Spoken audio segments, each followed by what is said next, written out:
I never expected my father's 70th birthday dinner to become the night I discovered he had been ranking his grandchildren like contestants in some twisted competition. Walking into Romano's Steakhouse that Tuesday evening with my 7-year-old son, Dylan, I thought we were heading to a celebration. The hostess led us through the dimly lit restaurant toward a private dining room where my family waited. Dylan clutched a small wrapped gift he had made in art class, excited to give Grandpa Frank the painted picture frame, decorated with glitter and stickers. But the moment we stepped through those doors, everything changed. My father looked up from the head of an elegant table set for 8 and pointed toward a tiny corner table, meant for 2. "Adults and real grandkids here," he announced coldly. Dylan's face crumpled as he realized he would be eating alone. The shock of those words hit me like a physical blow, but what came next revealed the true depth of my father's calculated cruelty. When I demanded an explanation for this heartless seating arrangement, Frank produced a laminated chart from his leather briefcase with the satisfaction of a corporate executive presenting quarterly earnings. The professional-looking document listed all 6 of his grandchildren in ranked order, complete with numerical scores and detailed justifications for their placement based on what he called objective performance metrics. Dylan's name appeared at the bottom in red ink, marked with a devastating score of 12 out of 100 possible points. The clinical precision of this assessment made my stomach turn, as I realized Frank had been systematically evaluating and categorizing his grandchildren for months without anyone's knowledge or consent. This ranking system reflects careful analysis and accountability. Frank explained adjusting his reading glasses as he traced his finger down the color-coded categories with obvious pride. Brandon earned 93 points through his tennis tournament victories and consistent honor roll achievements. Sarah and Emma scored 87 and 85, respectively, for their early acceptance into Harvard preparatory programs and leadership positions in student government. My brother Marcus nodded approvingly from his position across the mahogany table, cutting into his perfectly prepared prime rib, with the satisfaction of someone whose children had exceeded expectations. His wife, Jessica, dabbed her lips with an embroidered cloth napkin, before adding her own commentary about the educational value of Frank's systematic approach. This methodology makes perfect sense from a developmental psychology perspective. She declared with the authority of someone who had read parenting books but never questioned whether love should be conditional. Competition naturally breeds excellence and motivation. Our children understand they must earn privileges through consistent performance and dedicated effort rather than expecting rewards simply for existing. The waitstaff moved efficiently around our tables, creating a stark visual contrast that perfectly illustrated Frank's deliberate discrimination. Dylan received a basic hamburger, served on a disposable paper plate with plastic utensils, while his cousins enjoyed elaborate lobster tails and aged steaks, presented on fine china with proper silverware. Every detail had been orchestrated to demonstrate the hierarchy Frank had established among his grandchildren. The scoring system incorporates multiple evaluation criteria to ensure comprehensive assessment. Frank continued warming to his favorite subject with the enthusiasm of someone who believed his analytical approach represented innovative grandparenting. Academic performance accounts for 40% of the total score, reflecting the fundamental importance of educational achievement. Athletic accomplishments represent 30%, demonstrating physical development and competitive spirit. Social development and leadership qualities comprise 20%, while the final 10% evaluates overall potential for future success in adult endeavors. Dylan's scores painted a devastating picture, according to Frank's rigid metrics. His ongoing struggles with reading comprehension had earned him failing grades in the academic category, despite his teacher's assurances that he was making steady progress appropriate for his age and learning style. His natural preference for creative activities over competitive sports resulted in 0 athletic points, completely disregarding his genuine talents and interests. Frank had somehow quantified Dylan's quiet, thoughtful nature as social deficiency worth minimal credit on his arbitrary scale.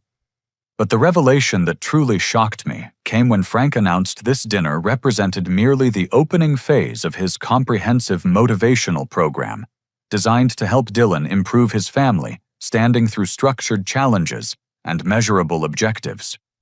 Dylan will receive opportunities to enhance his ranking through a series of carefully planned activities over the coming months. Frank declared pulling out a thick folder containing detailed schedules, benchmarks, and evaluation criteria. Successful completion of these developmental tasks will earn him graduated privileges, including eventual consideration for seating arrangements at the family table, alongside his more accomplished cousins. The folder contained charts tracking reading speed improvements, athletic skill assessments, and social interaction goals that would determine Dylan's treatment at future family gatherings. Frank had developed an entire curriculum focused on transforming my 7-year-old son into someone worthy of his grandfather's approval and affection. The other grandchildren listened to these explanations with varying degrees of understanding, but their reactions revealed how effectively Frank had already poisoned their relationships with Dylan.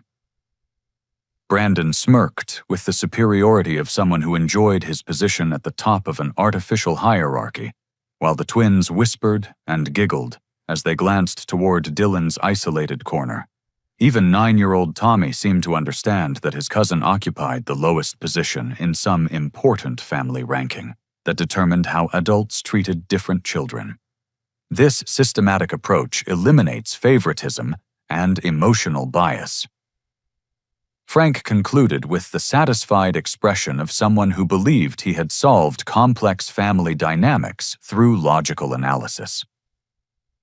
Dylan's current placement reflects his demonstrated performance, rather than subjective preferences or misguided sympathy. Improvement is entirely within his control if he chooses to make necessary efforts and adjustments to his behavior and priorities. I realized with growing horror that Frank wasn't implementing temporary discipline or motivation tactics.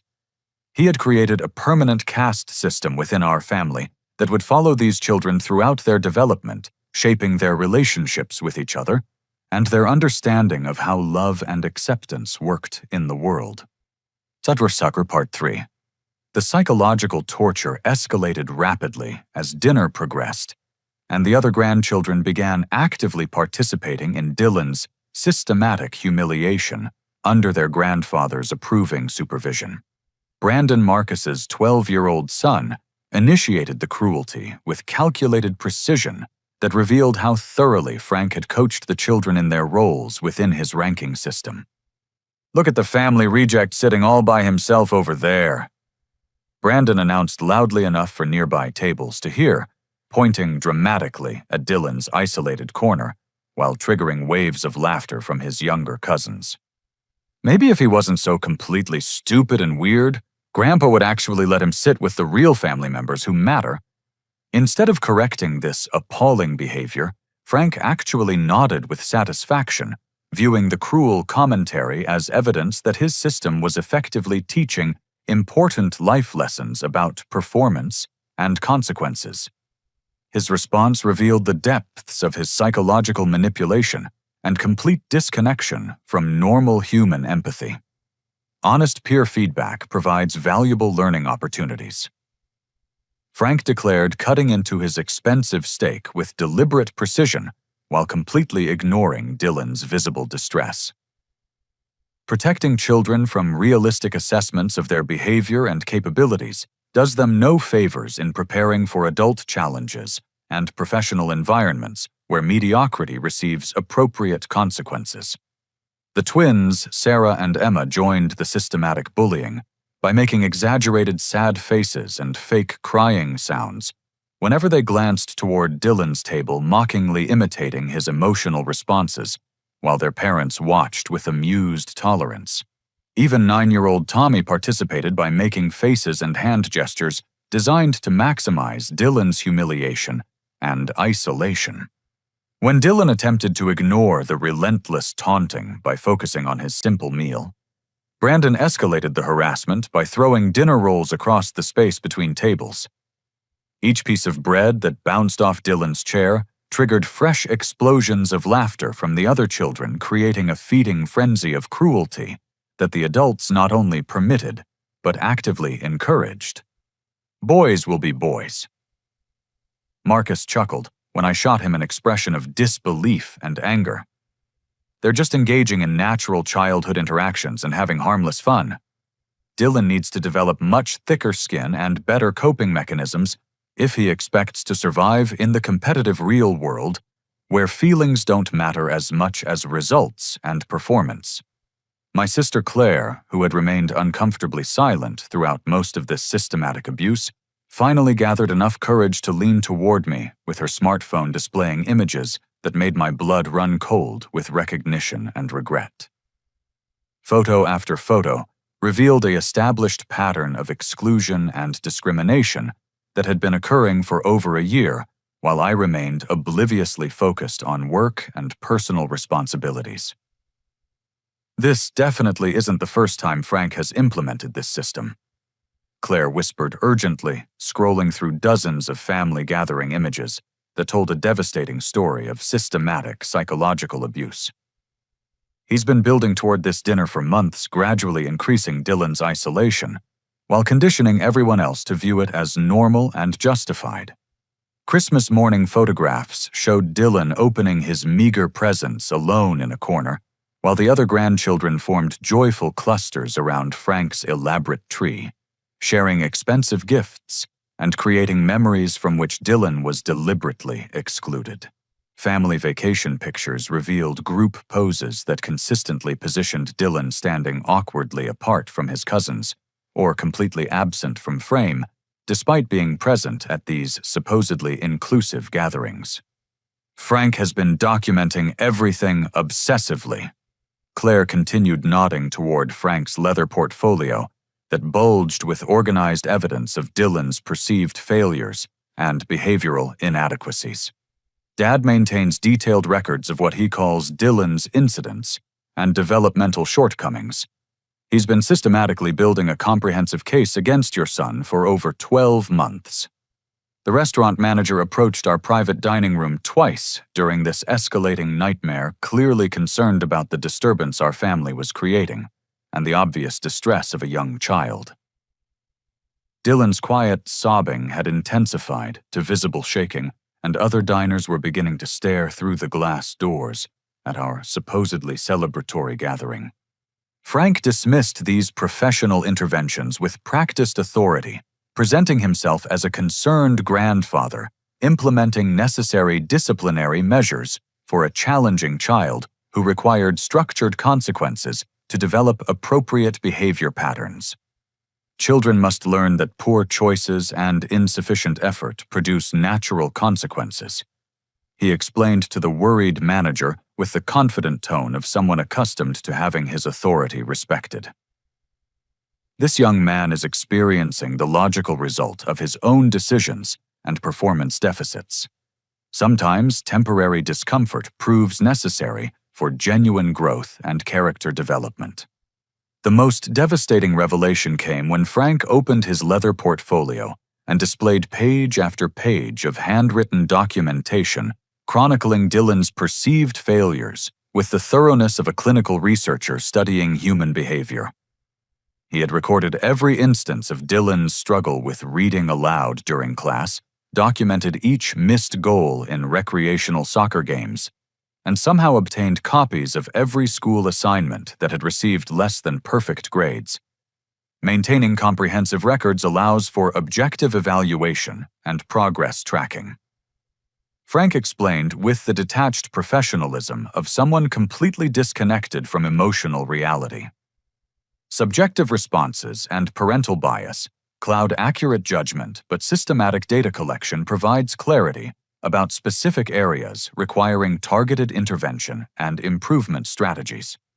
Frank displayed charts showing Dylan's reading speed compared to grade-level averages graphs, tracking his soccer performance against league statistics, and behavioral assessments based on teacher comments and peer interactions. Every aspect of my son's development had been analyzed, categorized, and found inadequate according to Frank's impossible standards. The final devastating blow landed when Frank announced his intention to restructure his entire estate, planning and inheritance distributions based on these grandchild rankings, ensuring that his systematic discrimination would extend far into the future and affect these children's opportunities throughout their adult lives. Financial resources should support family members who demonstrate genuine commitment to excellence and family values, Frank declared, while completely oblivious to Dylan's devastated expression and the psychological damage he was inflicting. College funds, property inheritance, and monetary distributions will reflect each grandchild's proven value to our family legacy and their likelihood of using these resources responsibly and productively. I finally understood that Frank wasn't just humiliating Dylan for a single evening of cruel entertainment. He was implementing a comprehensive system designed to systematically destroy my son's developing sense of self-worth, while conditioning his cousins to view Dylan as inferior and undeserving of basic family loyalty, love, or support. Part 4. Dylan's fragile emotional state reached a devastating breaking point when his trembling hands, shaking from prolonged stress and humiliation, accidentally knocked over his water glass and sent liquid cascading across the small table surface and onto the restaurant's expensive carpeted flooring. The simple accident, caused entirely by his distress from the ongoing psychological abuse, triggered an explosive reaction from Frank that shocked even the other adults into momentary uncomfortable silence. This incident perfectly exemplifies exactly what I mean about Dylan's fundamental lack of self-control and situational awareness. Frank roared, standing so abruptly that his heavy chair scraped loudly against the wooden floor and drew attention from nearby dining rooms. 7 years old, and this child still cannot manage basic motor functions or maintain appropriate behavior in public settings. This embarrassing display demonstrates precisely why Dylan requires intensive structure, consistent consequences, and immediate corrective intervention. Frank marched over to Dylan's isolated corner table with the aggressive posture of a drill sergeant confronting a disappointing recruit, beginning an intense verbal assault that reduced my son to terrified silence, while other diners watched in horror. Instead of showing any compassion for an obviously distressed child, Frank seized this minor accident as confirmation of his cruel assessment and justification for even harsher treatment. Proper cleanup technique involves systematic coverage of the affected area using appropriate materials and efficient methods. Frank instructed with the same condescending tone he might use to train an incompetent employee who had repeatedly failed basic tasks. Random dabbing accomplishes nothing except wasting resources and prolonging the cleanup process while creating additional work for restaurant staff who shouldn't have to deal with preventable messes. I watched in growing fury as my 7-year-old son struggled with inadequate cocktail napkins, desperately trying to absorb the spilled water, while his grandfather provided running commentary on every movement and gesture. Dylan's small hands worked frantically to clean up the mess, while Frank critiqued his technique and berated him for lacking coordination and common sense. During this humiliating display of psychological abuse disguised as instruction, Claire pulled me aside and revealed information that fundamentally changed everything I thought I understood about my father's involvement in Dylan's ongoing struggles at school and in social situations. Frank has been secretly contacting Dylan's school for several months, presenting himself as a concerned grandparent while actually gathering ammunition for these cruel assessments. Claire whispered with urgent desperation, glancing nervously toward Frank to ensure he couldn't overhear our conversation. He's been meeting regularly with Mrs. Henderson and the school counselor, convincing them he was trying to help Dylan succeed, while really collecting evidence of every difficulty and challenge to justify this systematic mistreatment. The scope of Frank's manipulation extended far beyond anything I had imagined possible from someone I had trusted and respected throughout my entire life. My own brother Marcus finally admitted, without displaying any apparent shame or recognition of wrongdoing, that he had specifically instructed his children to systematically exclude Dylan from group text messages, social media posts, and school activities based on Frank's strategic recommendations. Dad explained that association with consistently underperforming family members could potentially damage our kids' social reputations and academic opportunities. Marcus said, while cutting another piece of steak completely disconnected from the emotional impact of his words.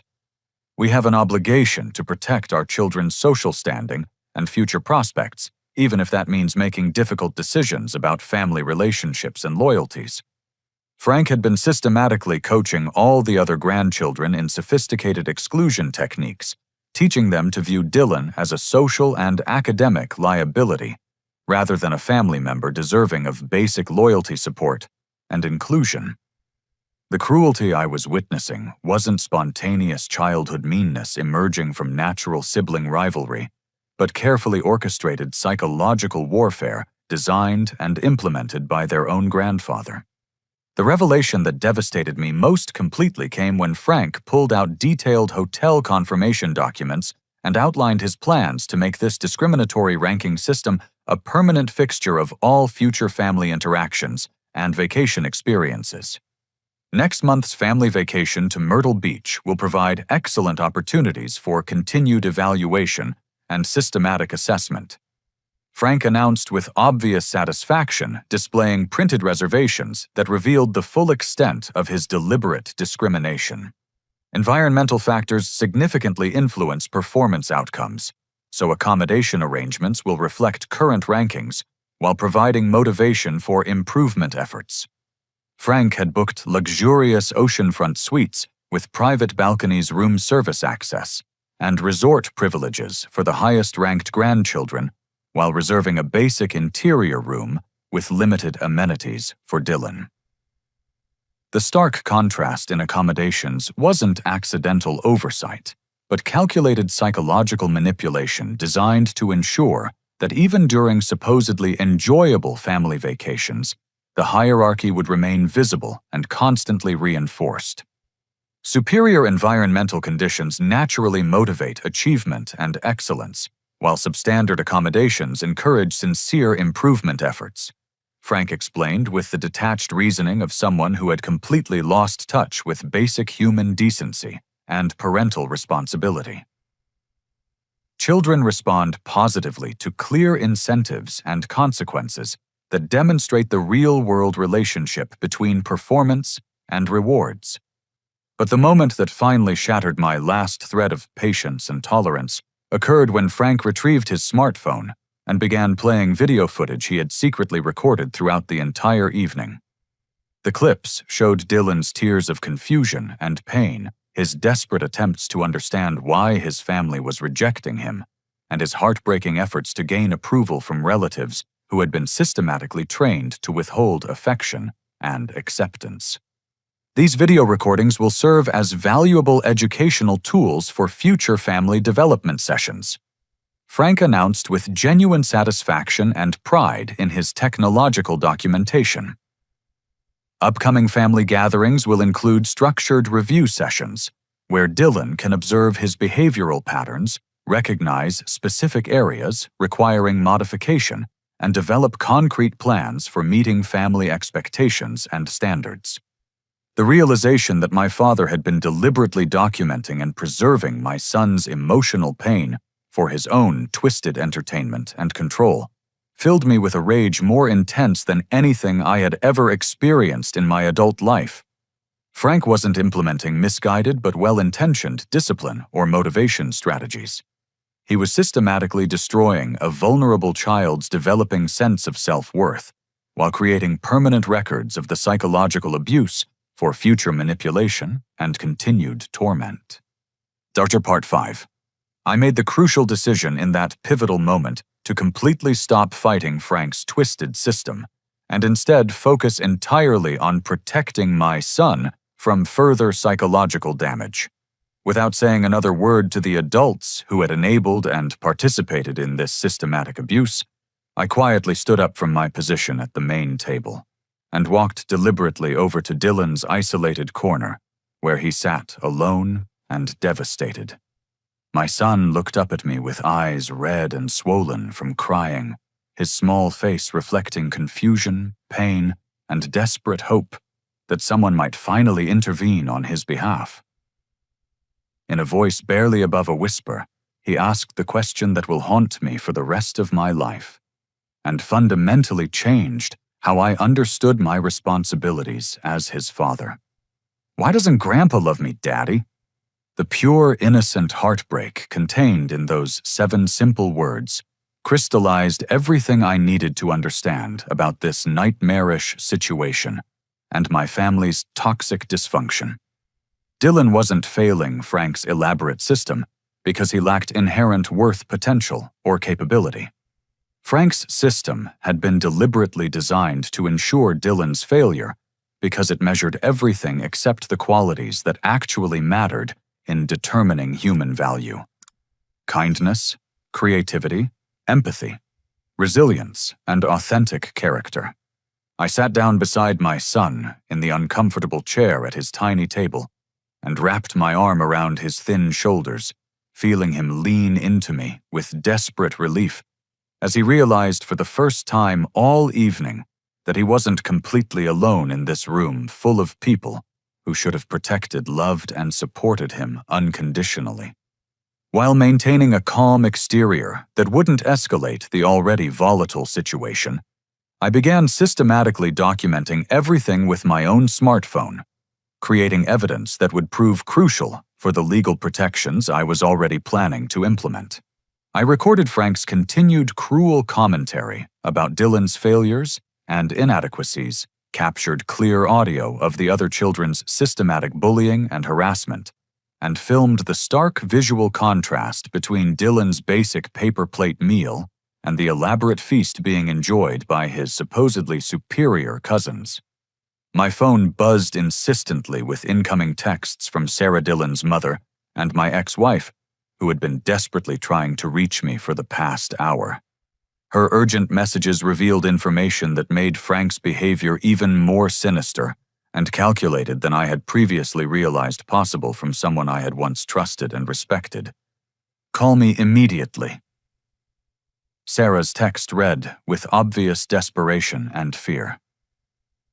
"Your father has been contacting me directly about Dylan for months. The things he's been saying are completely inappropriate and frankly terrifying. This has gone far beyond normal grandparent concern into something much darker and more controlling. I stepped outside the private dining room into the restaurant's main corridor to call Sarah, who answered on the first ring with barely controlled fury and genuine fear in her voice. Her revelations about Frank's secret campaign against our co-parenting relationship exposed yet another layer of his systematic manipulation and abuse. "Garrett, your father, has been harassing me consistently for months, with increasingly aggressive demands and suggestions," Sarah said without any preliminary conversation, her voice shaking with anger and protective maternal instinct. "He's been pressuring me to put Dylan in specialized corrective therapy programs and suggesting that our son might have serious developmental disabilities that embarrass your family's reputation and social standing."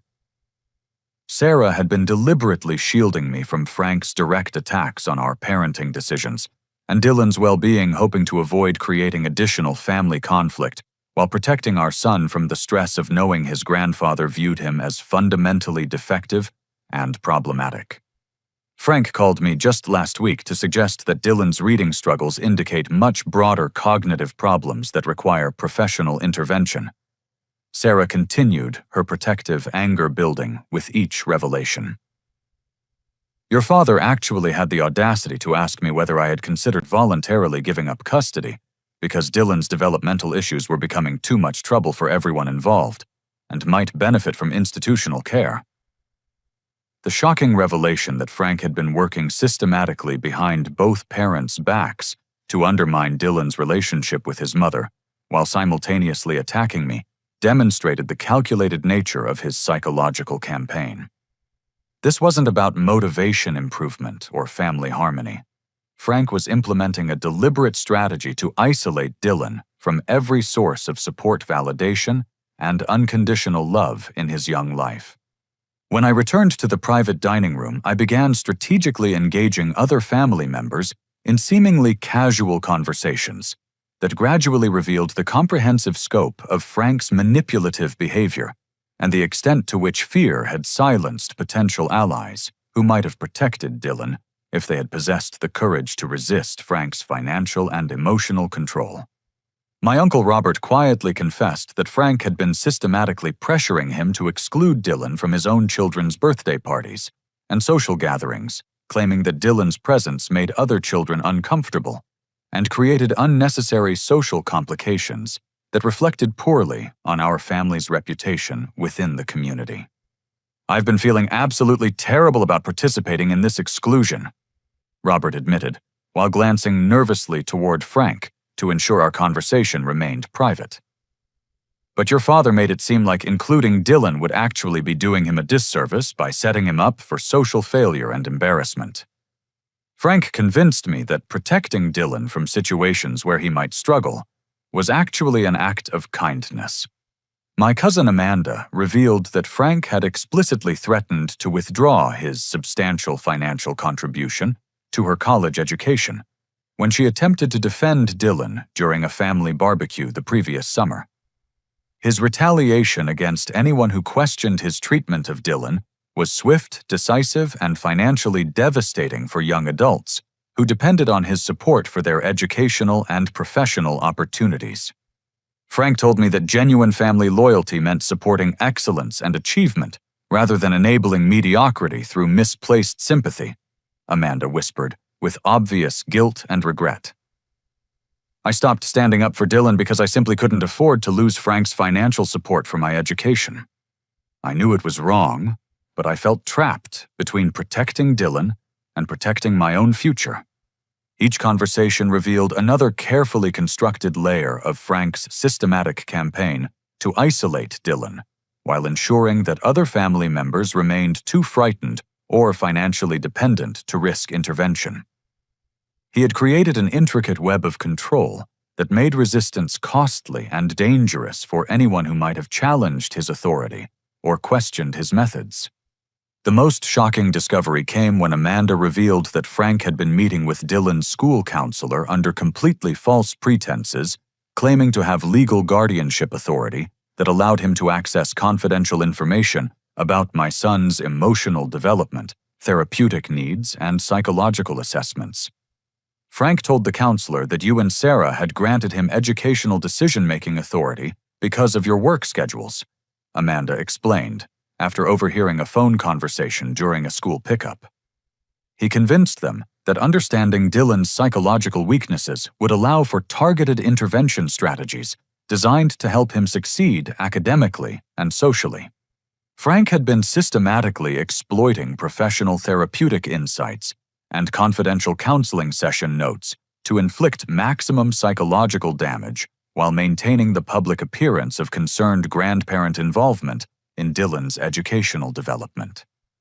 He was using sensitive information about Dylan's anxiety, self-esteem struggles, and emotional vulnerabilities as weapons, rather than seeking genuine solutions or support for these challenges. Part 6. As our disastrous family dinner approached its calculated conclusion, Frank orchestrated one final demonstration of his power and control by ceremoniously announcing the total financial cost of our evening and his expectations for payment distribution among the family units present. This moment revealed yet another layer of his systematic discrimination and provided the perfect opportunity for me to make a decisive statement about our future relationship. This elaborate family celebration represents a substantial investment of exactly $280. Frank declared, with obvious pride, producing an itemized receipt that he had clearly prepared in advance with meticulous attention to detail. Each family unit will contribute proportionally according to their social standing within our family structure and the relative value they added to tonight's gathering and celebration. The detailed financial breakdown Frank presented revealed another carefully planned aspect of his discriminatory system, designed to punish Dylan's presence while rewarding the participation of grandchildren who met his arbitrary approval standards. He expected me to contribute $75, representing the largest single-family payment specifically, because Dylan's attendance had supposedly required special accommodations and created disruptions that diminished the dining experience for everyone else. Additional restaurant staffing was required to manage Dylan's behavioral issues and emotional outbursts. Frank explained while highlighting specific line items on the detailed receipt with obvious satisfaction. The establishment provided extra cleanup materials, required additional management intervention due to disturbances, and needed specialized service accommodations that wouldn't have been necessary if all children had demonstrated appropriate public behavior and self-control. Marcus and Jessica were expected to contribute only $40, despite having ordered the most expensive menu items and consuming 3 full bottles of premium wine throughout the evening. The twins had each selected lobster tail appetizers, followed by elaborate dessert courses, while Brandon had consumed 2 full appetizer portions, in addition to his aged steak dinner and specialty beverage selections. Frank's financial calculation deliberately ignored the actual consumption and cost differences, instead basing payment expectations on his subjective assessment of each family's social contribution to the evening's success. Dylan's basic hamburger and single soft drink had cost exactly $12, yet Frank was demanding that I pay more than 6 times that amount as punishment for bringing an allegedly problematic child to his birthday celebration. I learned through Claire's whispered revelations that this financial discrimination had become Frank's standard practice across all family events and gatherings over the past 18 months, representing another tool in his systematic campaign to make Dylan's participation increasingly burdensome and expensive for me, while subsidizing the involvement of children who earned his approval. Christmas dinner cost you $120, while Marcus paid only $60. Claire quietly informed me while showing calculations she had been tracking on her smartphone. Easter brunch required $90 from your family versus $30 from Jessica's family.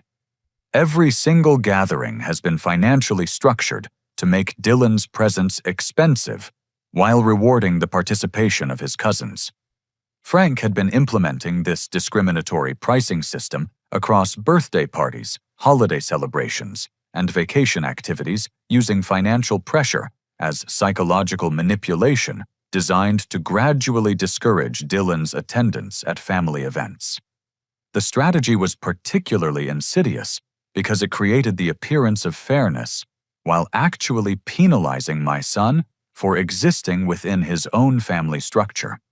Frank had even extended this financial manipulation to gift exchanges and birthday celebrations, according to his ranking system, ensuring that every aspect of family interaction reinforced his hierarchical messages about worthiness and value.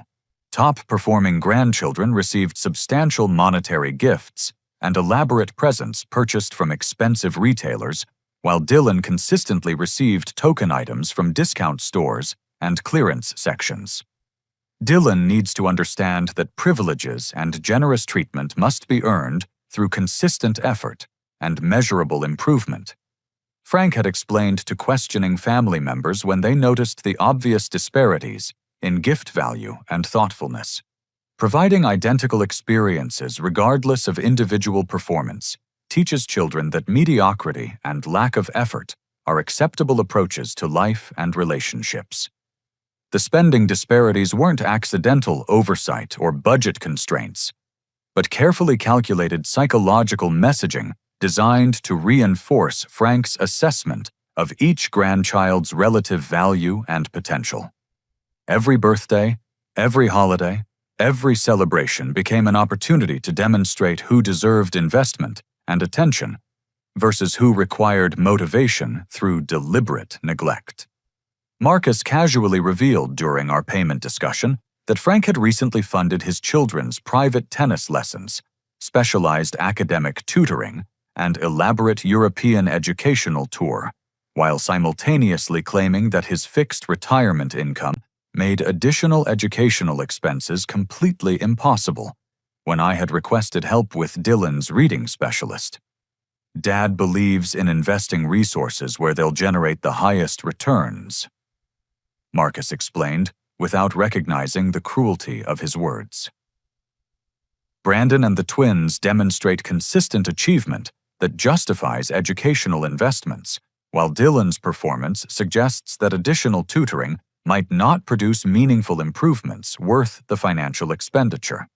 Frank produced a comprehensive spreadsheet tracking every dollar he had invested in each grandchild over the previous 3 years, with individual columns showing financial commitments, educational expenses, and recreational opportunities provided to each child. Dylan's column reflected minimal and steadily decreasing financial support, while his cousins enjoyed substantial and growing investments in their development, enrichment, and opportunities. Objective data demonstrates clear patterns of return on investment. Frank explained, while running his finger down the numerical comparisons with obvious satisfaction. Children who demonstrate appreciation for financial investment through improved academic and social performance deserve continued and expanded support. Those who fail to capitalize on provided opportunities receive proportionally reduced resources until they demonstrate genuine commitment to change and improvement. The spreadsheet revealed Frank's deliberate strategy of creating self-fulfilling prophecies by systematically denying Dylan access to the very opportunities, resources, and experiences that might have helped him succeed according to Frank's narrow metrics.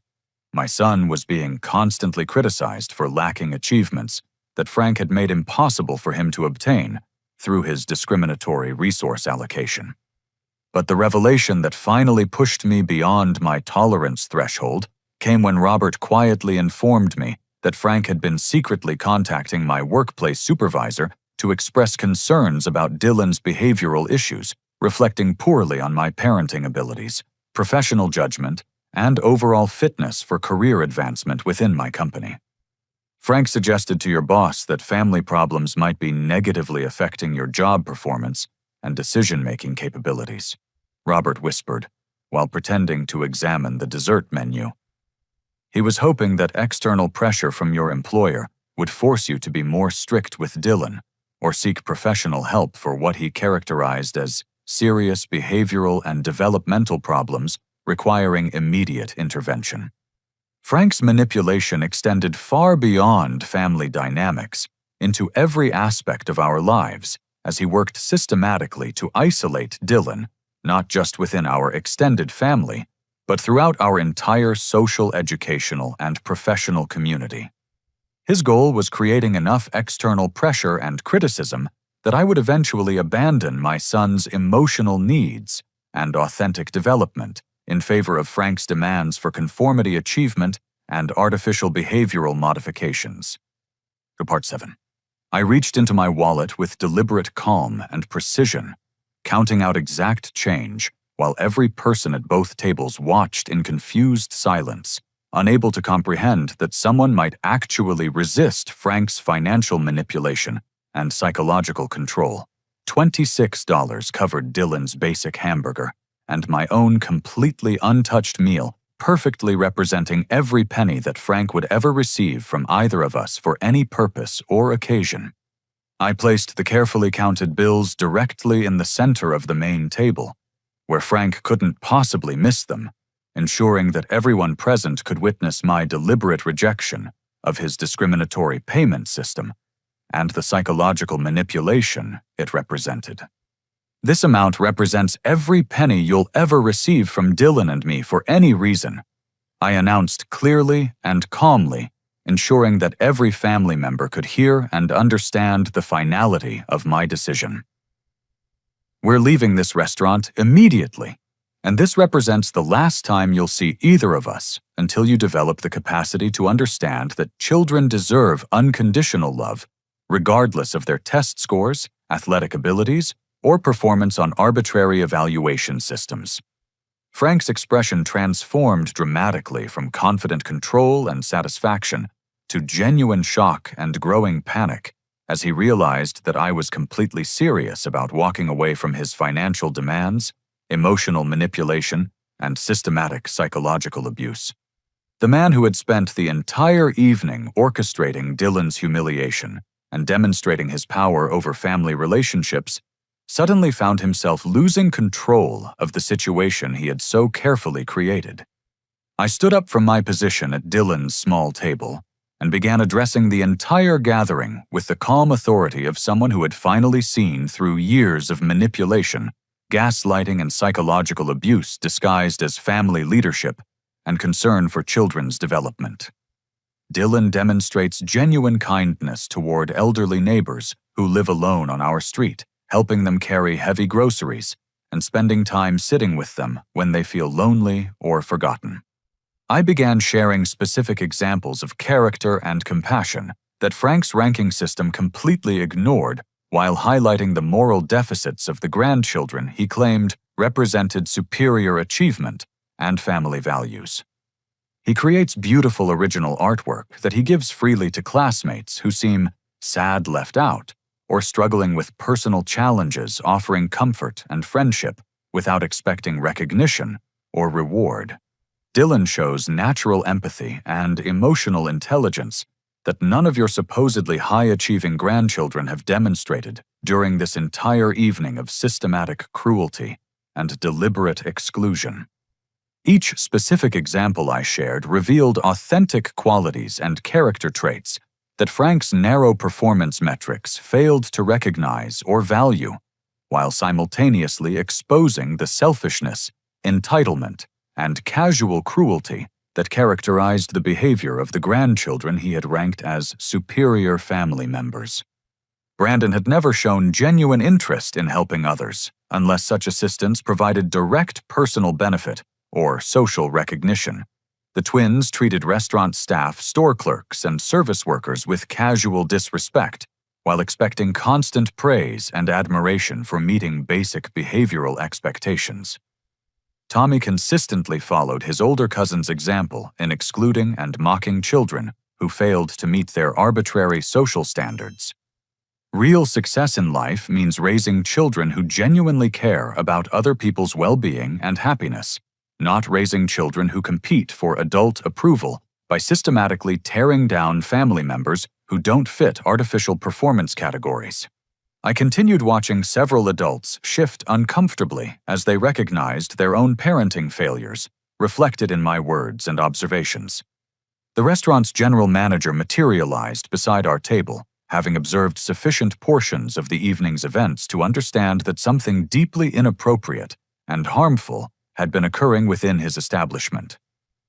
His intervention provided external validation that normal people recognized Frank's behavior as abusive rather than acceptable family discipline.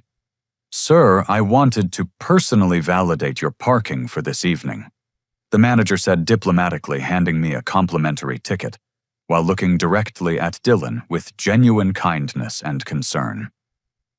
"Your son has demonstrated exceptional patience and remarkably good manners throughout dinner, despite experiencing obviously difficult circumstances that no child should have to endure."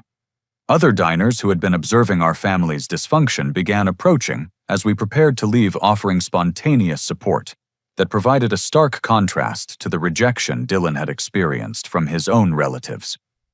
An elderly couple specifically complimented Dylan's polite behavior and respectful demeanor throughout the meal, while a mother dining with her own young children expressed clear disapproval of the treatment they had witnessed from nearby tables. "Sometimes the people who know us least treat us with more genuine dignity and respect than those who should love us most," I observed, taking Dylan's small hand while he still clutched the carefully wrapped gift he had made for Frank, somehow still hoping to salvage a relationship that had never truly existed in any healthy or meaningful form. I announced my immediate implementation of complete and permanent no contact with Frank, effective from that precise moment, and continuing indefinitely until he demonstrated genuine understanding of the psychological damage he had inflicted and made concrete changes to his behavior and attitudes toward children. There will be no phone calls, no text messages, no family gatherings, no financial assistance of any kind, and absolutely no access to Dylan whatsoever. I declared firmly while blocking Frank's phone number and beginning mental preparations for the extensive boundary setting that would be required. I'll be informing Dylan's school tomorrow morning to remove you from all authorized contact lists and ensure that you have no access to his educational records counseling sessions or any other aspect of his development. The power dynamic within the room had shifted completely and irreversibly. Frank, who had entered the evening confident in his control over family relationships and financial leverage, suddenly found himself facing the complete loss of access to his grandson and the public exposure of his systematic psychological abuse in front of family members who had previously supported or tolerated his methods. But my final strategic move was the revelation that truly terrified Frank and Marcus, while ensuring that other family members would understand the full scope of what had been occurring. I held up my smartphone, clearly displaying the recording application that had been running continuously throughout the entire dinner conversation. Every single word of tonight's conversation has been documented and preserved.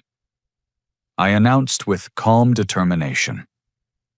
Frank's ranking system, the financial discrimination, the systematic emotional abuse, and everyone's participation in Dylan's deliberate humiliation and psychological torture has been recorded completely. I now possessed hours of clear audio and video evidence that would prove exactly what had occurred if anyone ever questioned my decision to protect Dylan from further contact with his grandfather. More importantly, I intended to share this comprehensive documentation with other family members who needed to understand the true nature of Frank's behavior and make their own informed decisions about his role in their children's lives and development. Frank's face had drained of color entirely as he realized that his carefully constructed public image as a loving grandfather and successful family patriarch was about to be exposed to everyone who mattered in his social, professional, and community circles. Notre Part 8. 6 months have passed since that devastating confrontation at Romano's Steakhouse, and the transformation in our lives has exceeded every expectation I held for recovery and healing. Dylan has flourished in an environment completely free from Frank's constant criticism, arbitrary comparisons, and systematic psychological manipulation, finally able to develop his authentic interests and natural abilities without fear of judgment ranking or conditional approval from family members. His reading comprehension has improved dramatically beyond anything his teachers thought possible once we removed the pressure and anxiety that Frank's academic obsession had created through months of systematic undermining. Working with a patient, encouraging tutor who focuses on celebrating progress rather than demanding perfection, Dylan discovered his genuine love for adventure stories, science fiction novels, and fantasy series that capture his imagination and creativity. Dylan reads voraciously now with the enthusiasm of someone who has reclaimed joy in learning, often staying up past his bedtime with a flashlight hidden under his covers, because he cannot resist continuing compelling stories that transport him to magical worlds where kindness and courage triumph over cruelty and injustice. His artistic talents, which Frank had consistently dismissed as worthless pursuits that distracted from more important academic and athletic achievements, earned prestigious recognition in a regional young artists competition that celebrates creativity and original expression. Dylan's watercolor painting of a family of elephants protecting their youngest member from danger won first place in the elementary school division, bringing him the genuine achievement and confident pride that Frank's manufactured challenges and artificial rankings never could have provided. The emotional healing has proven equally profound and transformative. Dylan began working with a child psychologist who specializes in family trauma and systematic psychological abuse, learning healthy techniques for processing the rejection and humiliation he experienced while gradually rebuilding his fundamental sense of self-worth and personal value. Through art therapy, play therapy, and age-appropriate discussion techniques, Dylan has developed vocabulary for understanding that Frank's treatment reflected Frank's problems, rather than any deficiency in Dylan's character or potential. This crucial distinction has protected Dylan from internalizing the cruel messages about his worthiness that could have damaged his self-esteem permanently. "I'm really good at art and being kind to people and helping others feel better when they're sad," Dylan told me recently with the simple, honest confidence that every 7-year-old deserves to feel about themselves.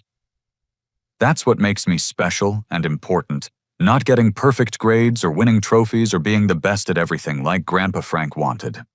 Sarah and I have grown significantly closer as co-parents through this challenging experience, united in our shared commitment to protecting Dylan from toxic family dynamics, while providing him with the unconditional love support and acceptance that healthy child development requires. She has expressed deep gratitude for my decision to prioritize Dylan's emotional well-being over family harmony and social expectations. "You showed Dylan that he's genuinely worth fighting for and protecting," Sarah said during one of our weekly coordination meetings. "That fundamental lesson about his inherent value will serve him well throughout his entire life whenever he encounters people who try to make him feel inadequate, unworthy, or conditionally acceptable based on artificial performance standards." The positive ripple effects of our no-contact decision have exposed Frank's manipulative treatment of other family members in ways none of us anticipated, leading to broader conversations about the toxic patterns that had been normalized and accepted within our extended family for generations, without question or resistance. My cousin Robert made the difficult decision to significantly limit Frank's access to his own children after learning about the comprehensive ranking system and understanding its profound psychological impact on developing minds. "I realized that my kids were learning to treat love and acceptance as commodities that had to be earned through performance, rather than gifts freely given within healthy family relationships," Robert explained with obvious regret. "That's definitely not the foundational lesson I want them carrying into their own future relationships and parenting decisions." Amanda successfully transferred to a different university and secured alternative funding sources to escape Frank's financial control over her educational choices and career development. Living under constant evaluation judgment and threat of financial retaliation was systematically destroying my mental health and self-confidence, she admitted with relief. "I'd rather manage student loans and work study programs than spend 4 more years trying to meet impossible standards for approval that kept changing whenever I thought I had satisfied his expectations." Marcus and Jessica's marriage entered intensive counseling when Jessica finally recognized how their enthusiastic participation in Frank's ranking system had affected their own children's developing capacity for empathy, genuine human connection, and basic moral reasoning. Brandon's systematic cruelty toward Dylan had reflected broader patterns of entitlement and superiority that were damaging his relationships with peers, teachers, and other adults throughout his social environment. We inadvertently taught our children that love and family loyalty were conditional rewards based on achievement rather than fundamental commitments that don't fluctuate based on performance. Jessica acknowledged during a tearful phone conversation filled with genuine remorse. "Watching them become bullies who ranked other people's worth according to arbitrary criteria made me realize we had completely lost sight of what actually matters in raising good human beings with strong character." Frank has attempted reconciliation repeatedly through intermediary family members and increasingly desperate written communications, but he consistently refuses to acknowledge the psychological harm he caused or accept personal responsibility for his systematic emotional abuse and deliberate psychological manipulation. His letters and messages focus obsessively on Dylan's missed opportunities for improvement, rather than expressing genuine remorse for the pain, confusion, and trauma he deliberately inflicted. The boy could have benefited tremendously from structured challenges and honest feedback about his performance deficits, Frank wrote in his most recent attempt at re-establishing contact. Protecting him from realistic expectations and necessary criticism will only handicap his future development and success in competitive academic and professional environments that won't accommodate his sensitivity. His complete inability to understand that children need unconditional love and acceptance, rather than constant evaluation and criticism, demonstrates that he remains fundamentally unchanged despite experiencing the natural consequences of his harmful behavior. Frank's physical health has declined noticeably due to stress and increasing isolation from family members, but he continues to view himself as the victim of our unreasonable expectations, rather than recognizing himself as the perpetrator of systematic psychological abuse. Dylan occasionally asks about his grandfather with the natural curiosity of a child who remembers fragments of their relationship but lacks complete understanding of why contact ended so abruptly. I explain honestly and age-appropriately that some people struggle with showing love in healthy ways, and that protecting himself from harmful relationships represents an important life skill that will serve him throughout his development. Grandpa Frank had trouble seeing how special and wonderful you are because he was focused on the wrong things. I tell Dylan when these conversations arise naturally. He was so concerned with grades and competitions that he missed your kind heart, creative spirit, and all the qualities that make you uniquely valuable as a person. Dylan accepts this explanation with the remarkable resilience that children demonstrate when they feel truly supported, valued, and protected by adults who prioritize their well-being over social expectations or family obligations. He understands intuitively that my decision to limit contact with Frank emerged from love rather than anger, and he trusts completely that I will always prioritize his emotional safety and authentic development over external pressures to maintain problematic relationships. Our smaller family unit has grown stronger, healthier, and more connected without Frank's poisonous influence contaminating our interactions and undermining Dylan's developing sense of identity and self-worth. We spend time together now based on genuine enjoyment of each other's company, rather than obligation, performance evaluation, or the need to prove worthiness for love and acceptance. Dylan recently received a school award for kindness and community service recognition that reflects his natural empathy and sincere desire to help others, rather than any attempt to meet external standards or earn adult approval through artificial achievements. Watching him accept that honor with quiet pride filled me with genuine satisfaction that had everything to do with witnessing the beautiful person he's becoming when allowed to grow authentically, and nothing to do with competition ranking or comparison with other children. I have learned that protecting children from toxic family dynamics requires tremendous courage, commitment, and willingness to sacrifice relationships that seem important but actually cause more harm than benefit.